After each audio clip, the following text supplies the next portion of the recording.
Hello everyone! Welcome back to the channel. I am the Desert Claw. And this week's chapter is a warm-up fight before the big one with the hypothetical man in the sky. But before we get into this week's chapter, smash the like button and subscribe to the channel. Subscribing is free and really helps the growth of the channel, on top of keeping you notified of future updates. And of course, anime-only viewers, there will be spoilers. Last week, Shinra arrived in the scene to fight the Black Star Titan and Raffles I, who is either protecting it or is the Black Star Titan and is just projecting his image to everyone instead of actually being physically there.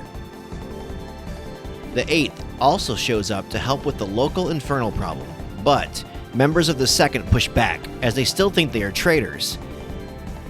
They push back and join the fight anyway, and members of the 4th team up to mitigate as much damage as they can with Karin's shield.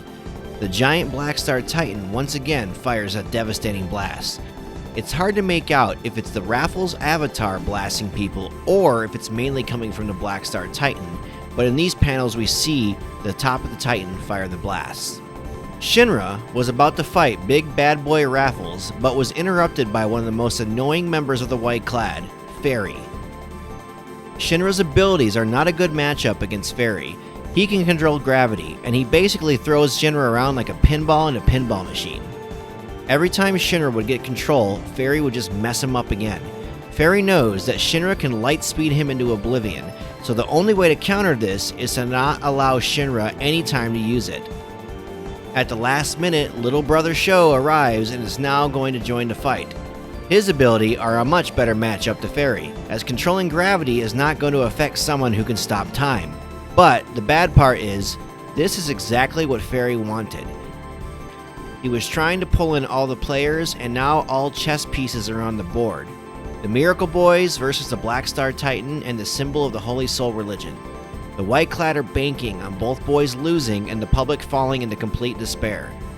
Then they can swoop in, pick up their remaining pillars, and finish the ritual for Cataclysm 2.0.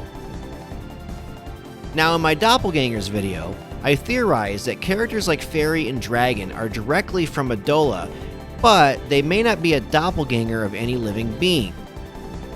They could be a representation of fictional or mythological beings that exist in Adola and likely crossed over the same time that the evangelists and characters like the Lady in Black did. One tell for this is a conversation that Faerie and Dragon have about the Cataclysm. He states that even he won't survive the coming event, signifying to me that he is very old and very powerful, but that won't be enough to save him. If my theory is true that Dragon and Faerie are beings of Adola, that means if the world's merged with humanity and is wiped out, then there is no more people that come up with ideas, perceptions, and consciousness to fuel the ideas of the world of Adola, and those ideas will slowly wash away, including beings like him and Dragon. Or, the other obvious one is Adola makes it a new sun, and everybody but the evangelist is able to survive that. But I like to throw these curveball theories out there that may not even go anywhere. The other interesting fact about Faerie is he states he has an Adola burst, and his gravity ability is likely that. But the curious thing is, he is not a pillar, and he makes me ask the question, does just having an Adola burst make you a pillar? Maybe there is something else than an Adola burst that makes one a worthy sacrifice to become a pillar. Hopefully this is answered soon. One theory I have is that pillars have an Adola burst but also have a connection to other pillars. For example, Shinra and Sho are brothers. Amaterasu and Iris are each other's doppelgangers. After the end of the Hajime arc, there seems to be some kind of connection between Inka and Nataku. And of course, I can't really explain this, but perhaps there's a link between Sumier and Haomeya. This is just a theory of mine, but who knows? Faerie also doesn't stick around. He was likely there just to draw Sho into the battle, since he's playing everybody like chess pieces. Next week will likely be a big bang of a chapter, and I cannot wait. So, what do you think of this week's chapter? You ready for an epic battle next week? Comment below and let me know. And don't forget to hit the like button and subscribe for more content. And you can always check out more videos right now.